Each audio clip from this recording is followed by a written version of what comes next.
Tov. Alors, Bessiat Adishmaya, on va apprendre aujourd'hui un sujet qu'on ne le rencontre pas tous les jours. Et c'est un sujet quand même très important. Petite introduction. Les corbanotes, le Icar, le début du corban, c'est d'asperger le sang sur le misbéach. C'est comme ça que le Kadosh Baruch Hu nous a demandé. Et de là, du moment où on a égorgé le sacrifice, où le Kohen est venu récupérer le sang, il y a Mikabala Ve'elach, c'est la avoda des enfants de Aaron et Kohen.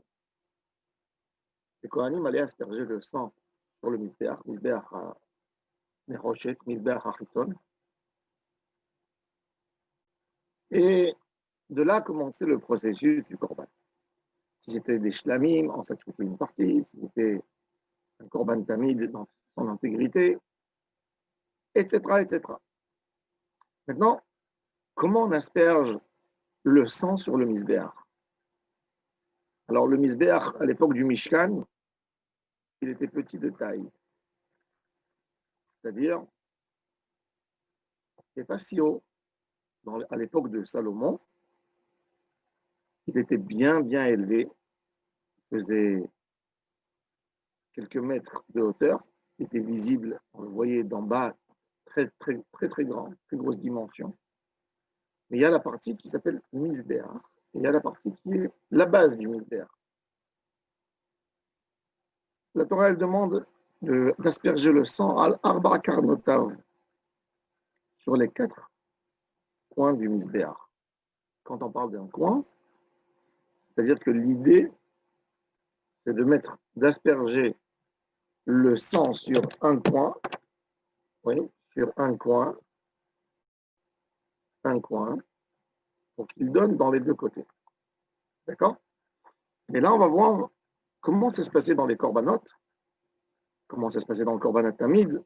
Est-ce qu'il y a une différence entre dans les sortes des corbanotes par rapport au sang qu'on asperge sur le misbéach?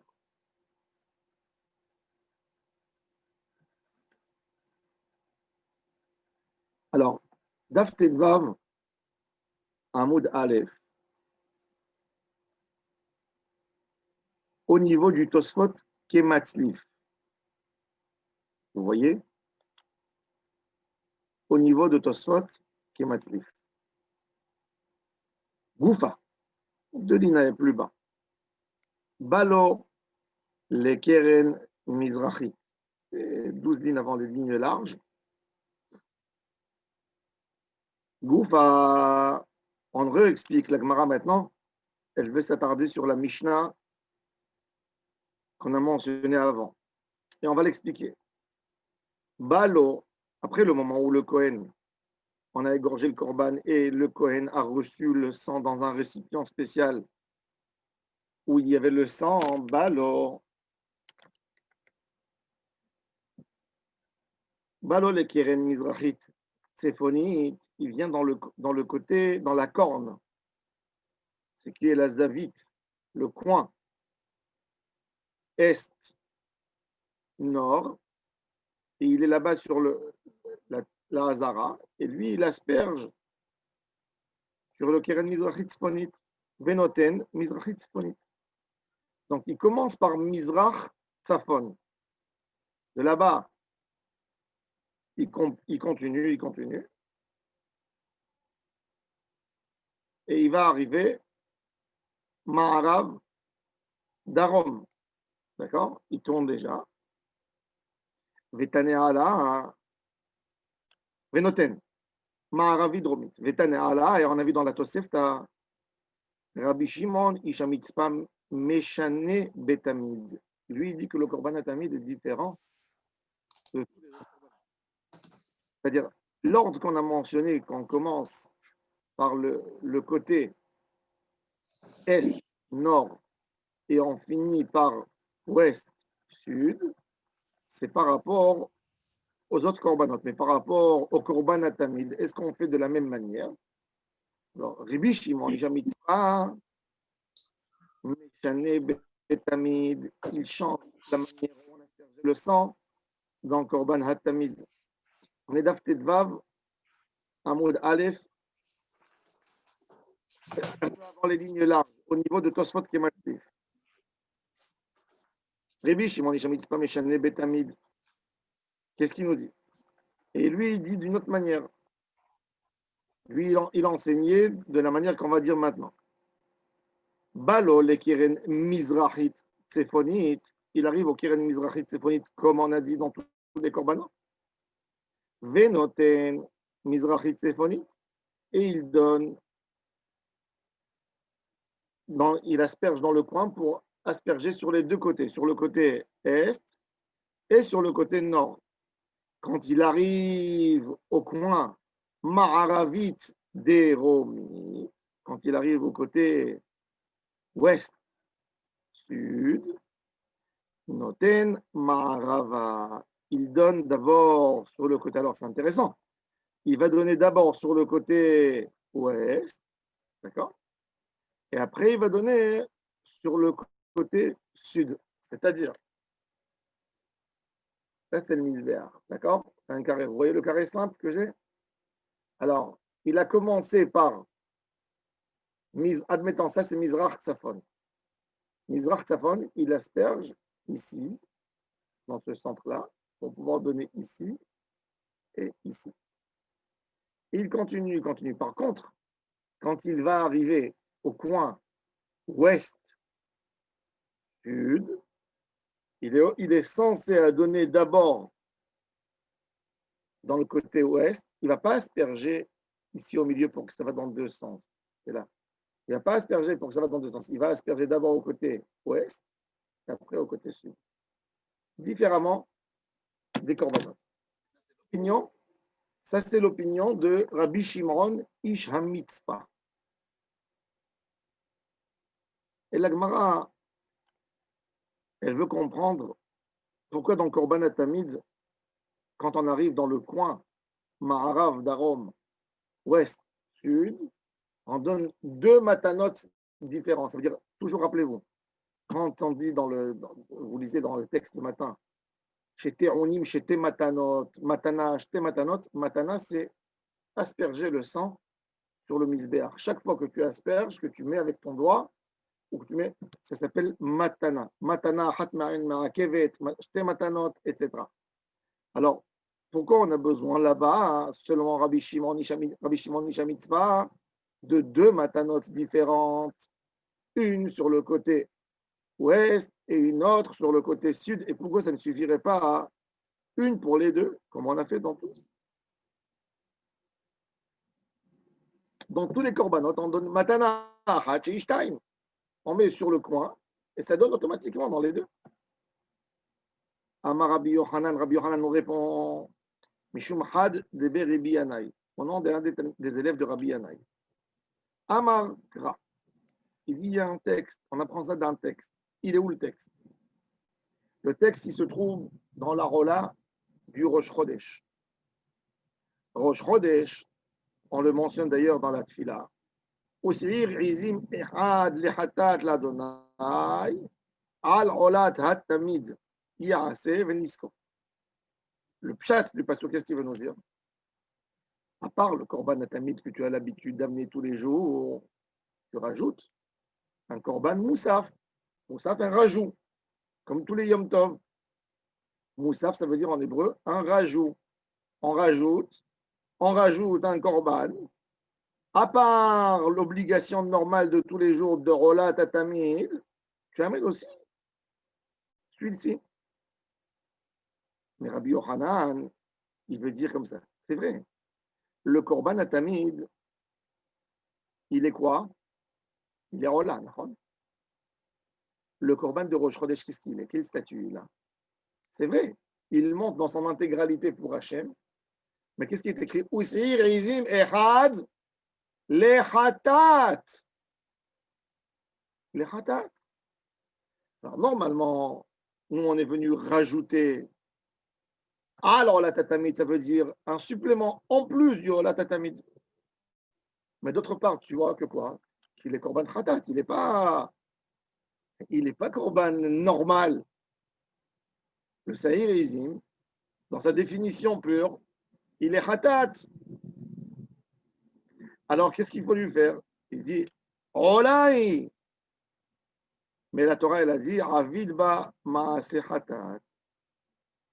Il faut lui faire le din de Ola et le din de khatat. C'est pour ça que le pasouk, vous avez vu le pasouk, il dit, Al Ola tatamid. Ça veut dire, on l'ajoute, on le juxtapose quelque part, on le fait ressembler à Korban Ola, à Ola tatamid. Et d'autre part, on l'appelle khatat. Qu'est-ce qu'il veut nous dire? Qu'est-ce qu'on fait? Noten, alors alors dans quoi? Nous, on sait que Bevadaï, Khatat, elle est différente complètement du, du Rola. Khatat, elle se mange pour les Kohanim.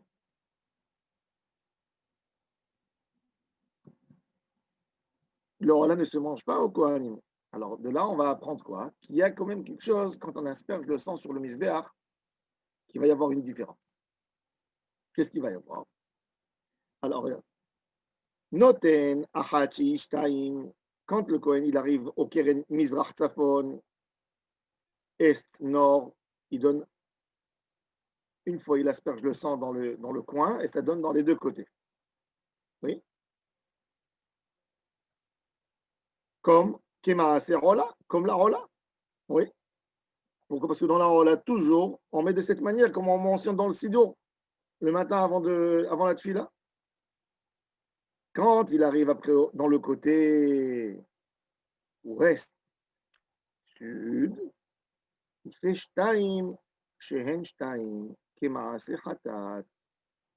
Là-bas, il va faire 2 fois, il va asperger, comme le maasé du Korban Khatat. Pourquoi? Parce que dans le Korban Khatat, en quoi il est différent du Korban Rola? C'est que dans le Khatat, on donne Arba Matanot al Arba Tselarot Amizbeach. C'est-à-dire, on tourne, on met sur un côté, on tourne de l'autre côté, on ne met pas dans le coin. Dans la Rola, je donne toujours là, pour pouvoir donner à celui-là et à celui-là. Par contre, dans la Khatat, le Kohen, il viendra, il mettra un ici. Ensuite, il arrive, il tourne, il va mettre un ici. Il ne mettra pas ici. Il mettra ici. Ensuite, il tourne, il mettra ici. Et ensuite, il tourne, il mettra ici.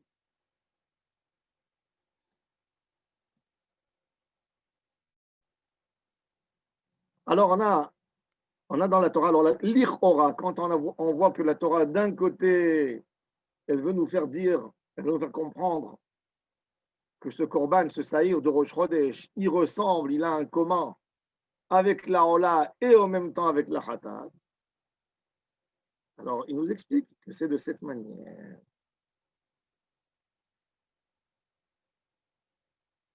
Comme ça, la Gemara, elle a supposé. Elle a supposé. La Gemara, elle pose maintenant une question.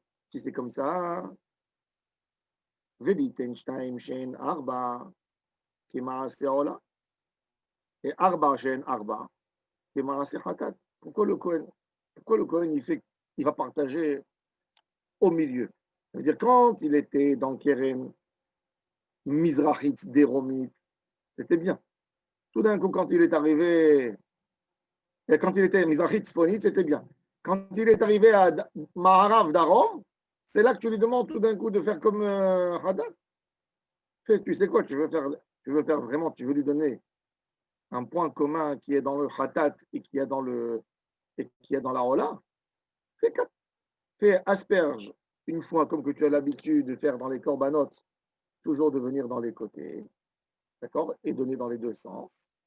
Et après, tu refais une deuxième fois tous les dynimes qu'on a dans la khatat qu'on met que dans un côté. Un ici, un ici, un ici, un ici. Pourquoi tu as besoin de faire, tu fais la moitié comme un côté, l'autre moitié de l'autre côté. Ça, c'est la question de la Gemara. Velitenstein, Shein Arba, Kemaase Ola, et Arba, Shein Arba, Kemaase Khatat. Parce que la Torah, elle a dit de faire le Maase Ola et le Maase Khatat. Pourquoi tu décides de partager? La Gemara, elle dit non, c'est pas normal d'asperger 2 fois le sang sur le misbéach. Lo matzinu damim shemechaperin vechozrin umchaprin. Si la kapara, il faut savoir que le korban, il a commencé au moment où on a aspergé. Et déjà, la kapara, elle s'est faite. C'est ridicule de dire qu'il faut faire 2 fois la kapara. On fait 1 fois kapara, on ne fait pas 2 fois kapara. Puisque c'est Matan Damim qui est mératsé, il fait la kapara. On fait 1 fois la kapara et pas 2. Ça, c'est la question de la Gemara. Et une réponse, en fait. Elle te dit, tu ne peux pas faire de cette manière. Lo matinu damim shem chaperim, vechozrim umchaperim. Alors la Gemara, elle dit, c'est-à-dire, on n'a pas trouvé qu'on asperge le sang 2 fois. Est-ce qu'on a trouvé Vechi matinu damim shechetzian chatat vechetian ola? Est-ce qu'on a trouvé dans la avoda du Beth Amikdash qu'on partage le travail en deux, que tu fais la moitié du travail comme Ola et l'autre moitié comme Khatat? Ça aussi, on n'a pas trouvé. Vechi matinu damim shechetzian chatat vechetian ola. Dans la troisième ligne de lignage. Et là, Al Korhan, contre notre gré, et Kishana Katouv, le texte, il les a collés à Hatat, oui, à Hanami. Donc, Baal Korhan et Kishana Katouv, la Torah, elle a mis les choses, elle a dit, il y a Korban Ola et Korban Hatat que je veux que vous fassiez dans le Saïr de Rosh Chodesh. Alors, la Gemara, elle dit, si c'est comme ça, donc il faudrait faire 2 fois qu'on asperge le sang. Première fois, on va l'asperger comme Korban Ola, qui est Arba Matanot, chaque matana c'est Matana Hachi Ishtaim. Et après, comme le Korban Hatat, c'est Arba Matanot Nifradot, qui sont que sur un côté. La Gemara dit non, elle repousse. Hatam, dans le din de Saïr de Rosh Chodesh, qui est en même temps Ola, en même temps Hatat, dans la Netina, elle est la moitié comme un Ola et la moitié comme un Hatat, quand tu mets à la fin les 2 matanot dans ma harav d'arom, ça ne paraît pas que je fais 2 matanot différents. Ça paraît comme si j'ai mis, et comme le Kohen il a mal mis dans un côté, il réarrange dans l'autre côté. Alors il dit, Atam, Pisuk matanot be'alma, ça paraît au spectateur comme si on a envie de bien faire, d'arranger. J'ai aspergé, ça c'est mal, c'est arrivé que dans un côté, donc j'arrange dans l'autre côté aussi. Il n'y a pas un grand chinouille. Alors le texte il te dit fais, mais ne fais pas un grand chinouille. Alors, ça c'est comme ça elle a vu. Donc, elle te dit, par contre, si je vais exiger de nouveau de retourner autour du misbeach et de refaire, ça tout le monde ils vont dire kapara achat veloshtaim. Alors on fait une chose et ça ne me paraît pas un grand changement. Donc on m'a dit pourquoi tu as besoin d'arriver à ce changement? C'est ce qu'il te demande, c'est ça l'exigence. Moi je te dis, on aurait pu faire autre chose sans problème et faire et marquer dans ce korban le Saïr Rosh Chodesh, ce Saïrizim de Rosh Chodesh, montrer une différence claire qu'il y a entre Ola et Khatat. Où il y a encore des différences dans le Matan Damim entre le Ola et le Khatat. Il y avait dans le Beth Amikdash, dans ma Sechet Midot, le Tiferet Israël il explique, il dit que dans le Misbéach, on faisait un trait en couleur rouge. Il était teint en rouge, il y avait un trait qui entourait tout le Misbéach en rouge, un trait égal, exact. Pourquoi? Pour que le Kohen, il sache, il y a du sang qui est aspergé en haut du trait, en haut du sikra, et il y a d'autres qui est aspergé en bas. Alors il dit, Netivaha chishtaim lemata kimarase ola, ou shtaim shem shtaim lemala kimarase khatat. Il te dit, quel est le problème? Il regarde. Je vais mieux expliquer. Bon. En fait, regardez, voilà, le sikra, il va nous servir comme ce trait gris que vous voyez bien. Vous voyez, très gris, et il y a le noir. la rola, hein, elle se met toujours en bas. Et le korban khatat, il est aspergé en haut. Alors il te dit, quand M. Cohen va aller asperger le sang, il va asperger dans les coins comme rola. C'est-à-dire, une fois il asperge, dans un coin, ça va sur deux sens, dans le coin. Et en même temps, quand il est là-bas, il continue, il met le sang plus haut, dans le côté noir, qui est le misbéach en haut, qui est la partie du khatat, et il met un dans ce côté, un dans l'autre côté. Et après, il continue, et il fait pareil, un dans l'autre côté, un dans l'autre côté.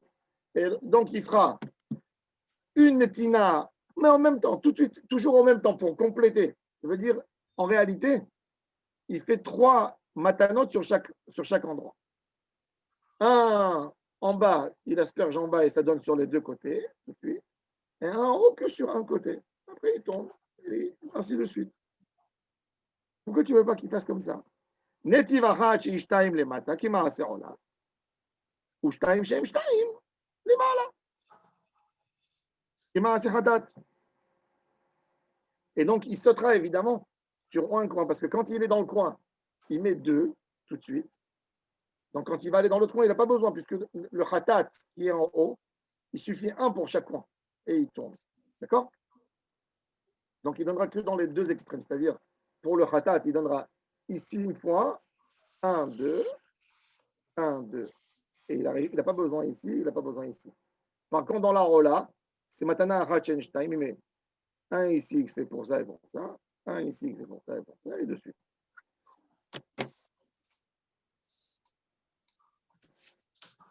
Alors, netiv achat sheishtaim lemata kemaaseh ola ushtaim shehen shtaim lemala kemaaseh hatat. Alors la Gemara elle dit impossible de dire ça. Pourquoi? L'homme on n'a pas trouvé dans aucun korban au Bet Amikdash damim shechetzian lemala vechetzian lemata. On n'a pas trouvé non plus dans les corbanotes qu'un seul korban on fait en haut et en bas. La Gemara dit quoi? Tu n'as pas trouvé? Oui, moi je te montre. Oui, bien sûr qu'on a trouvé. Un korban qu'on asperge en haut et en bas. 3.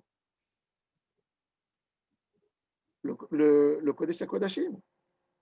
Vélo, Ve'atnan, regarde, il y a une Mishnah claire dans Maaseh Kohen Yom Kippourim. Dafnun Gimel, elle nous dit Ve'iza mimeno achat lema'ala, ve'sheva lemata. Il a aspergé une en haut et 7 en bas. Dans la caporette. Oui, dans la caporette, c'est dans la parochette. Il arrivait, c'était le seul travail Yom Kippourim, on aspergeait sur la parochette, qui était avant le Kodesh HaKodashim. C'était un rideau incroyable qu'il y avait à l'époque. Ce rideau, il pesait 1,5 tonnes, à peu près. C'était un crochet d'une manière exceptionnelle. D'un côté, tu voyais un aigle, de l'autre côté, un lion. Et il était fait, la Gemara, elle dit, 10 centimètres d'épaisseur de la parochette du tissu. Est-ce que vous avez vu dans votre vie un tissu bien fin qui a une épaisseur de 10 centimètres?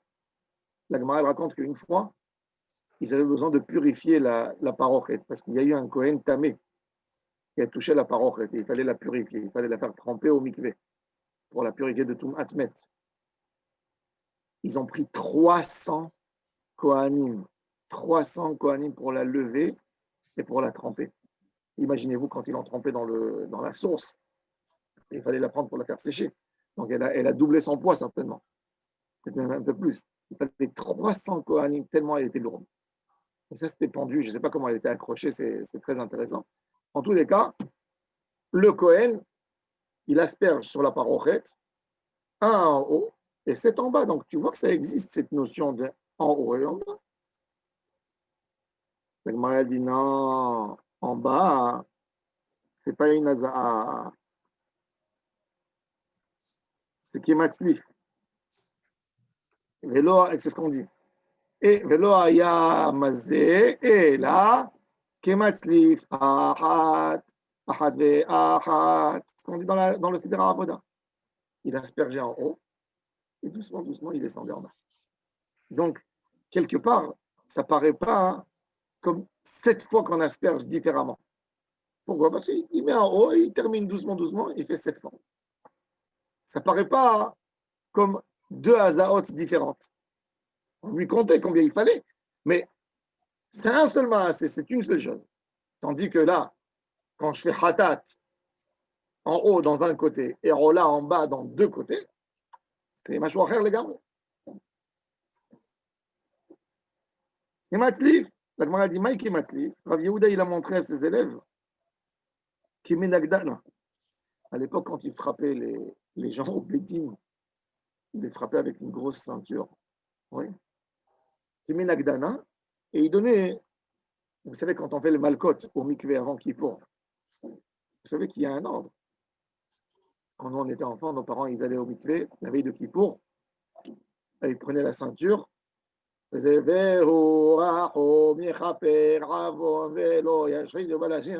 et ils faisaient malkot sur le dos. Comment on fait dans les malkot? Léger, ils faisaient rien que pour. Parce qu'ils faisaient un bedding.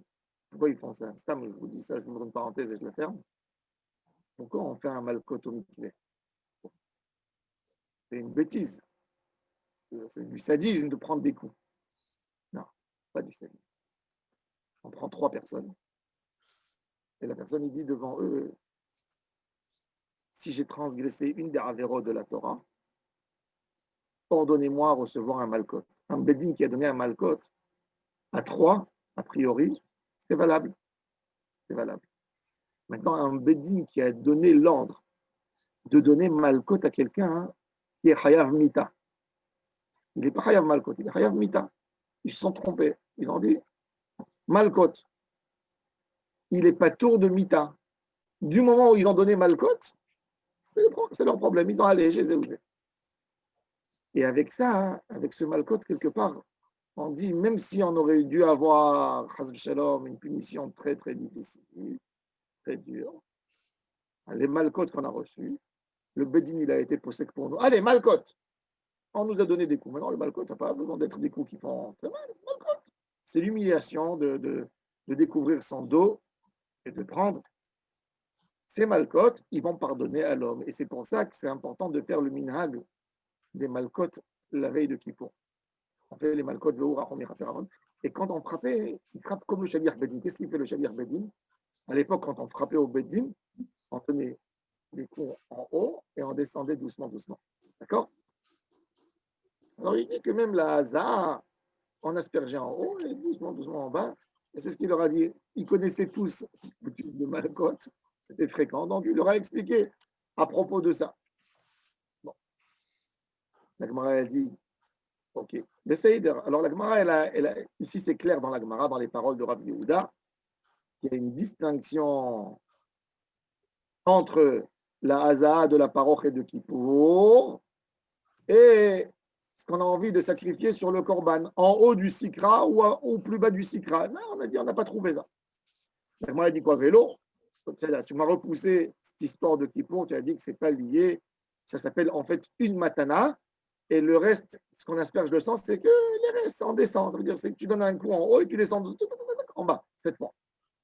Et tu dis, moi, je vais te montrer qu'il y a un korban où on asperge en haut du trait rouge qu'il y avait dans le misbéach et en bas aussi. Lequel? Mais le haut. L'Atnan, oui, on a vu, regarde, il y a une autre Mishnah. La Mishnah, plus tard, dans Daf Nunchet, qui parle de Kippour, de la Avoda de Kippour, elle nous dit qu'après que le Kohen Gadol, il va égorger le taureau du Kohen Gadol de Kippour, il va aller récupérer quoi? Le saïr, les hatat. Il y a le par qui est Ola et le saïr qui est hatat. On les égorge, on récupère le sang des deux. Il y a du sang qu'on a récupéré du Kohen qui a égorgé le par, et il y a le deuxième verre de sang où on a récupéré le sang du saïr de hatat. On les mélange les deux dans un seul récipient, on les mélange bien, et on va asperger. Et là-bas, qu'est-ce qu'il faut faire? Là-bas, on amène sur les cornes du misbéach apénini. On va asperger du sang de ce korban. C'est la seule et unique fois qu'on va asperger de ce sang sur quel misbéach? À Zahav Le misbéach qui est à l'intérieur du Echal. Pas le misbéach Hanechoshet qui est dehors. On a aspergé toute l'année dessus. Oh là, hatat. Première et seule et unique fois qu'on utilise ce misbéach Hadav. Et d'ailleurs, le Rada qui dit, Rabbi David Kamchi, dans Sefer HaShorashim, il dit que c'est pour ça que le misbéach Hazav, il s'appelle misbéach Zav, même qu'il n'est pas misbéach. Il n'y a pas de zévar dessus. Il n'y a aucun korban. Alors il dit que parce qu'on asperge ce sang une fois par an là-dessus, il y a du sang, il y a un contact avec du sang, il s'appelle misbéach. Parce qu'on voit que la Torah, elle appelle au début, elle n'appelle pas misbéach, elle appelle miktar, un encensoir. Elle n'appelle pas misbéach. Alors il nous dit, Vihiza mimeno al taharo shel misbéach sheva peramim. C'est quoi le mot taharo? Taharo. On ne sait pas encore. La Gemara, elle va essayer de le commenter, le mot taharo. La Mishnah, elle nous dit, alors écoutez bien, la Mishnah, elle nous dit dans Daf Nun Chet, Ve'iza mimeno al tahoro shel misbeach sheva pe'amim. Pourquoi la Mishnah, elle a employé le mot tahoro? Parce que dans Vayikra, chapitre 16, verset 19, il est écrit là-bas, Ve'iza alav min adam be'etzvaro sheva pe'amim ve'tiharo ve'kiddesho mitumot bnei Israël. L'endroit où on a besoin de purifier l'encensoir. Maintenant, la Gemara, elle veut commenter le mot tahoro. C'est quoi tahoro? Maïlav. A palge de misbeach, qui dit amre inche taher tiara, ou palge de yoma. La Gemara, elle va essayer d'utiliser maintenant des mots araméens. Elle va essayer d'expliquer un vocabulaire pour essayer de comprendre c'est quoi tahoro chez le misbeach. Rabbi Yehuda Anassi, c'était le spécialiste de l'hébreu. Il utilisait des mots que la Gemara, elle se casse beaucoup la tête pour comprendre qu'est-ce que ça veut dire. Il a dit, il n'appelle pas maintenant, on ne parle pas d'une dimension spirituelle qu'il y a dans le misbéach. On parle d'une dimension physique. Et il appelle quand même tahoro. Ce n'est pas dans le sens purificatif. Il faut purifier le misbéach des impuretés qu'il y a des Bnei Israël. Il y a aussi un nom, tahoro chez le misbéach. C'est quoi ce mot tahoro? Alors la Gemara, elle va essayer d'expliquer pourquoi elle va essayer de tirer de l'araméen. Pourquoi on tire de l'araméen? Parce que c'est légal et c'est légitime d'utiliser 3 langues pour comprendre bien l'hébreu. Tu peux utiliser l'arabe pour essayer de comprendre un sens d'un mot en hébreu. Tu peux utiliser l'araméen pour comprendre l'hébreu. Et de l'hébreu aussi, tu peux utiliser pour ces 2 langues. Ce sont 3 langues sœurs. Comme il dit Ibn Tibon, à la fin du Rambam, il dit il y a 3 langues sœurs. L'hébreu, l'araméen et l'arabe. D'ailleurs, hébreu et arabe, si tu changes en hébreu, aravite et ivrite, c'est exactement les mêmes lettres. L'arabe, c'est de la déformation, c'est le jargon, c'est le dialecte de l'hébreu. C'est le dialecte, c'est un dialecte. La langue normale, la belle langue, c'est l'hébreu. On voit d'ailleurs avec les racines, c'est extraordinaire. Et les déformations et le dialecte, c'est l'arabe. Et on comprend très bien, on comprend logiquement, c'est ce que je dis, c'est vrai. Pourquoi? Parce que il y avait à l'époque tous les sémites qui étaient dans la région, donc ils parlaient tous la langue de Sem, c'était des langues sémites, ce n'est pas des langues latines ou quoi que ce soit. Les latines, ça s'est développé en Grèce et de là-bas, ça s'est éparpillé en Europe. Il y a eu les langues indo-européennes, d'accord? Nous, on parle de la langue hébreu. La langue hébreu, donc les enfants de Sem. Qui étaient les plus cultivés des enfants de Sem? Les Hébreux, les Juifs. Bon, c'est vrai qu'ils avaient 210 ans d'esclavage, mais après, dans le niveau qualité de langue, ils sont arrivés à développer des mots extraordinaires en hébreu. Si vous regardez, il suffit de regarder les psaumes de David, les psaumes. Quelle qualité d'écriture. Les ecclésiastes, Shirachirim, le langage des prophètes. Donc on voit le niveau d'hébreu qui était très, très élevé par rapport aux autres populations qu'il y avait dans la région. Donc l'hébreu était la langue principale. Et puis, il y avait un dialecte. Il y avait le dialecte qui se faisait parler dans chaque région, ils avaient leur dialecte. C'est ce qui nous fait la distinction claire entre l'araméen du Galilée, l'araméen qu'on parlait dans la région de Yehuda, et l'araméen de Babel. Oui. C'est ce qui nous fait la distinction claire entre le langage du Zohar, entre le langage du Talmud de Jérusalem et le langage du Talmud de Babel, dans l'expression, dans les manières, dans les mots des fois. Oui. C'est comme les Belges, et nous on dit 90, eux ils disent 90. Oui, par exemple. Il y a d'autres mots. Donc il y a des mots, mais à la base, tout est pareil. Donc la Gemara, elle essaye toujours, et c'est pour ça que toujours, si vous regardez Rashi, ça c'est une règle de base. Rashi, toujours, beaucoup de fois, beaucoup de fois, quand il commente la Torah, qu'est-ce qu'il t'ajoute toujours? Ou qui demetargem onkelos, comme que onkelos a traduit. Pourquoi? Parce qu'il veut, Rashi, il veut attraper le sens du mot, du dialecte, pour essayer de comprendre l'hébreu. Par exemple, où on a vu ça dans notre paracha, c'est intéressant.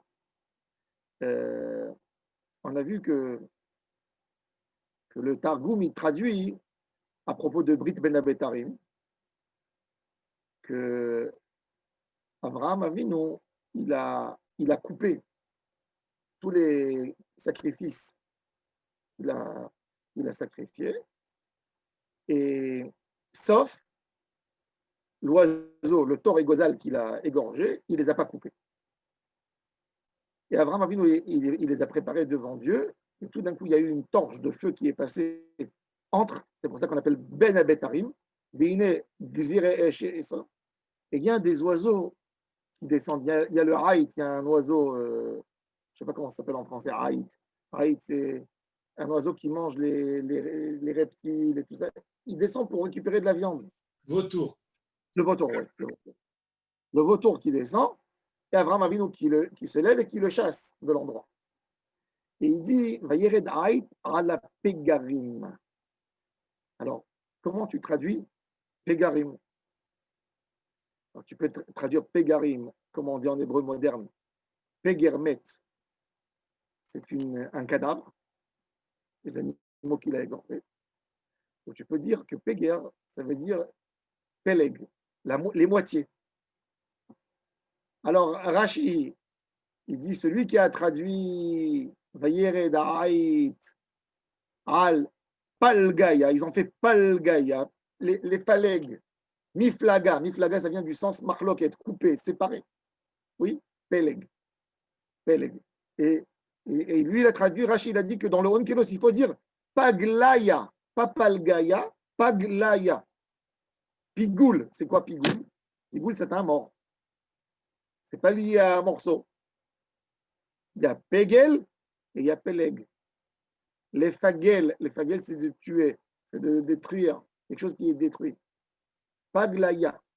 Et Rashi, qu'est-ce qu'il va faire, Rashi?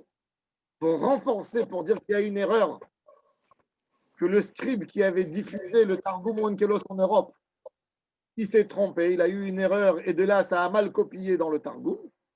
Il va chercher d'autres endroits où on a trouvé le mot mort dans la Bible, et que Onkelos, il a traduit Paglaya. Et comme ça, toujours, donc il tire toujours. Ça, c'est un exemple simple que je vous dis comme ça, il me manque maintenant comme ça à la tête. Il y a beaucoup d'autres exemples. Donc, même la Gemara, elle utilise ça. Alors, il dit, c'est quoi Taharo? On revient, c'est quoi Taharo Shel Misbeach? C'est quoi le Taharo?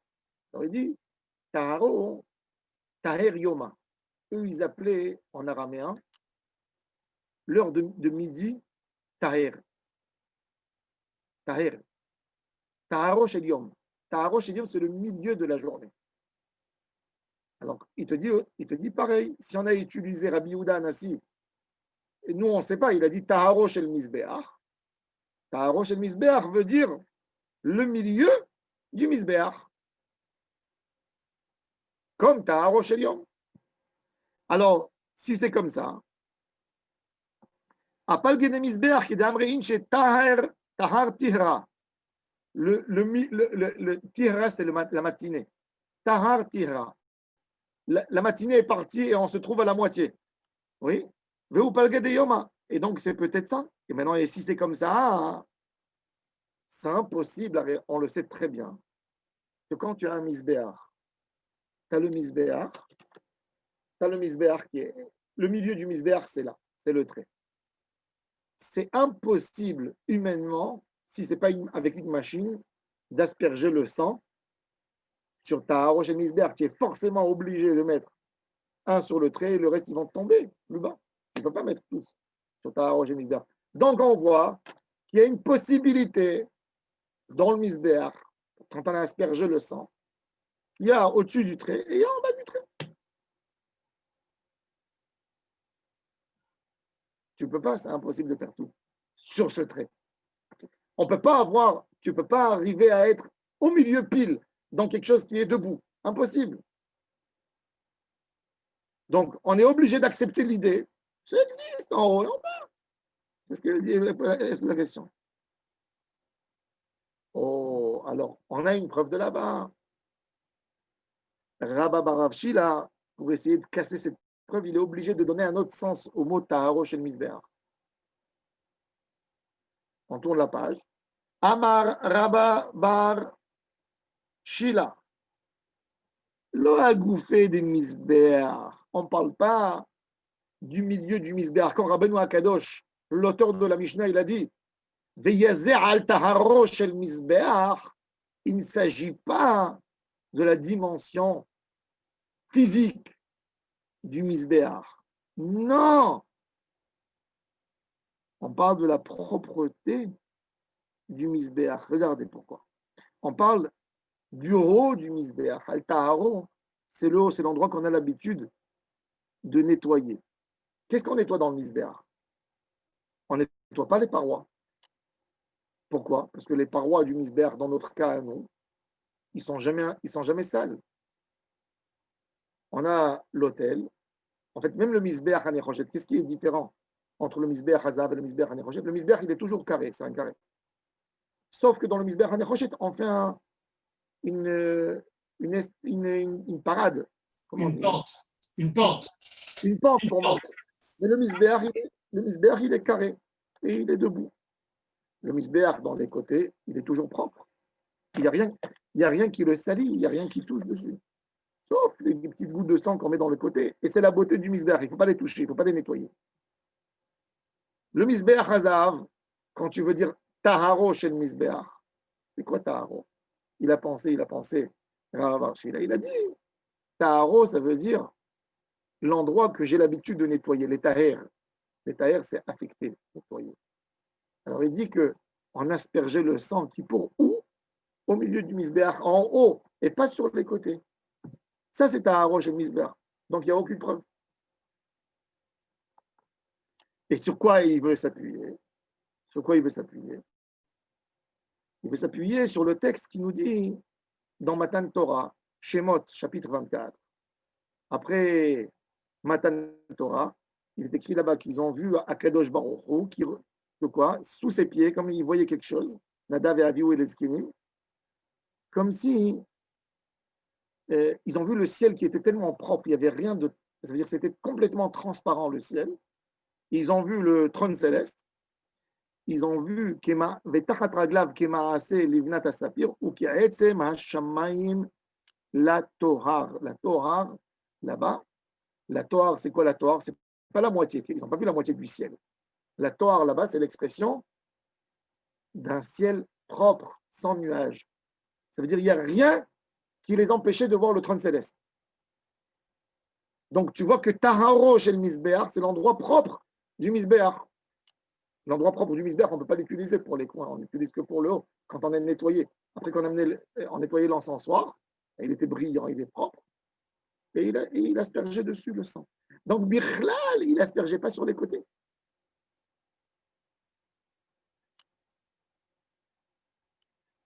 Donc, on n'a pas trouvé aucun corban, on n'a pas de preuve pour un corban qu'on asperge un peu en haut et un peu en bas, ce qui repousse la première des rachats qu'on a dit.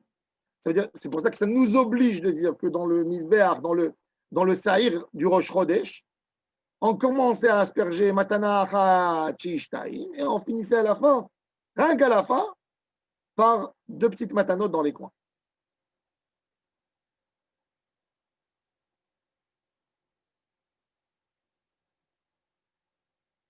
Et on a repoussé. Bon. La Gemara, elle continue dans Rabbi Shimon Ish HaMitzpah. Maïshna de Yaïv Ola Beresha Vehadar Yativ Behatat. Pourquoi, selon Rabbi Shimon, d'abord, on commence par Korban Ola? Parce que ce saïr de Rosh Chodesh, il est considéré comme Ola et Hatat. Il est aussi Ola et il est aussi Hatat. Normalement, l'idée, qu'est-ce qu'il aurait dû être l'idée? Ma'alin Bakodesh, qu'est-ce qui est plus Kadosh? Ola ou Hatat? Ola. Ola dans son intégralité, elle montre pour Hachem. Hatat, par définition, elle est moins que Ola. Pourquoi? Parce que même le Kohen a le droit de manger le Korban Hatat. Il mange une certaine partie. Alors on aurait dû commencer d'abord les matanotes de Hatat, qui sont dans un côté, et après passer à Ola. Pourquoi nous on a fait le contraire? On a fait d'abord Ola, parce qu'on a aspergé. On a vu que quand il a commencé par Keren, Mizrahit, Tsefonit, il a commencé par la Ola pour asperger dans un coin qui donne sur deux côtés. Et finalement, il est descendu au niveau de Khatat. Non, on aurait dû monter. Alors, ça, c'est la question de la Gemara. La Gemara, elle pose la question. Deuxième ligne. Daftetva Mamoudbet. Maïshna de Yaïv, Rola Beresha, Ve'adar Yaïv, de Khatat. Netiv Beresha, on commence d'abord par Khatat. Ve'adar Netiv de Rola. On commence par deux matanot, Shem, Shtaim, que Khatat. Et après, on passe pour la Rola. Alors, la Gemara nous dit un ridouche. Béhémet, c'est vrai, tu as raison. Mais on a un autre ignan. On a dans toutes les mitzvot de la Torah, la mitzvah qui est plus fréquente, elle a toujours la priorité. C'est-à-dire, c'est-à-dire Kodem. Quel est le korban qui a ses arguments tout le temps? C'est le rola. C'est la korban rola, le korban atamid. Tous les jours, matin et soir. Donc, si maintenant j'essaie de faire ressembler le saïr de Rosh Chodesh au korban atamid, al rola tatamid, donc il faut lui donner le din de rola qui se passe avant le din de khatat. D'accord? Comme dans la définition du tamid, il s'appelle davar tadir, tadir vesheeno tadir, tadir kodem. Donc on va lui donner la définition, les dinim, les halachot de tamid avant de lui donner rola, avant de donner les dinim de khatat. Et c'est pour ça qu'on commence par asperger dans les coins, dans un coin qui va donner, dans une corne qui va donner sur deux côtés, qui est comme korban rola, et rien qu'après à la fin, je finirai comme korban khatat, deux matanot sur deux côtés différents. Dans les mots, la Gemara répond Kivan de rolai, comme qui est écrit rola tamid arasuya bar Sinai, hi kadma beresha. Maintenant, la Gemara,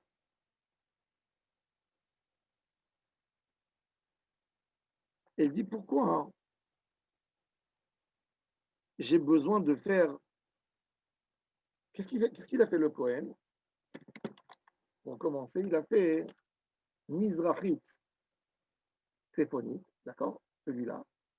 Quand il est parti ici, il n'a pas fait. Et quand il est arrivé ici, qui s'appelle Maharavit Deromit, Maharav Darom, c'est là qu'il a donné. La Gemara, elle pose pourquoi j'ai besoin de ce coin et ce coin. Pourquoi je ne pourrais pas faire ce coin et ce coin? Pourquoi Dafka? Ça a besoin d'Afka, Mizrach Tsafon et Maharav Darom.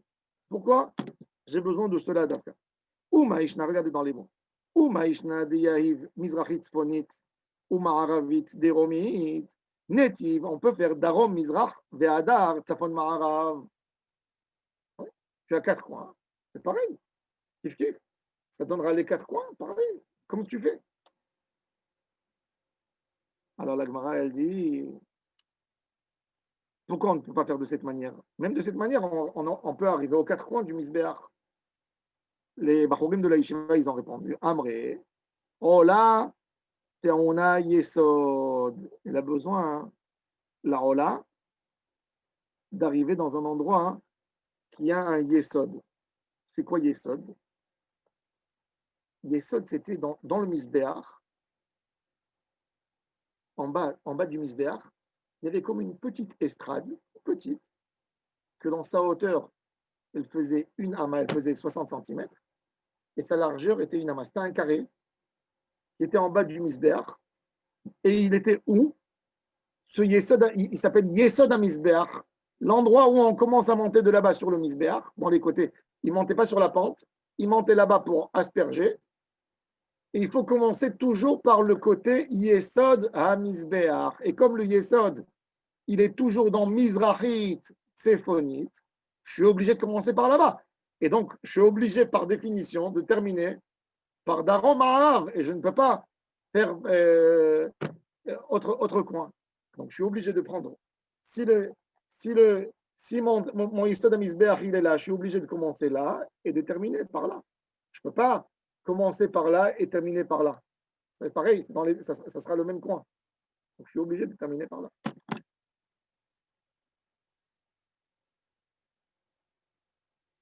Alors la Gemara dit Amré, oh là, on a Yesod. Pourquoi? Parce que c'est écrit où on a vu que le Korban Ola, il est obligé de commencer par l'endroit qui s'appelle Yesod. Alors la Gemara, dans ma série de Zevachim, elle apprend ça du texte qui est écrit dans Vayikra, chapitre 4. El Yesod, Mizbeach HaOla. Ça veut dire tout paramètre de Ola, il commence par le Yesod. Bon. Demain, on va continuer à expliquer tout ce lien du Yesod HaMizbeach, des Matanot, qu'on a, c'est des halachot. Il faut savoir parce qu'on ne les rencontre que là. Et on va voir, il y a tellement de halachot du Beth HaMikdash intéressantes qu'on les apprend que ici, dans ce sujet-là, même pas dans ma série de Zvachim, dans ma série de Yoma. Ma série de Yoma, c'est les idées de Kochim, Eld et Psachim. On a beaucoup de halachot de Korbanot. Et là, dans Yoma, c'est la halachot, comment servir au Beth HaMikdash. Comment elle est la avoda des Kohanim. Ce sont des halachot très, très importantes. Baruch Adonai l'Olam. Amen, amen. Yom Tov.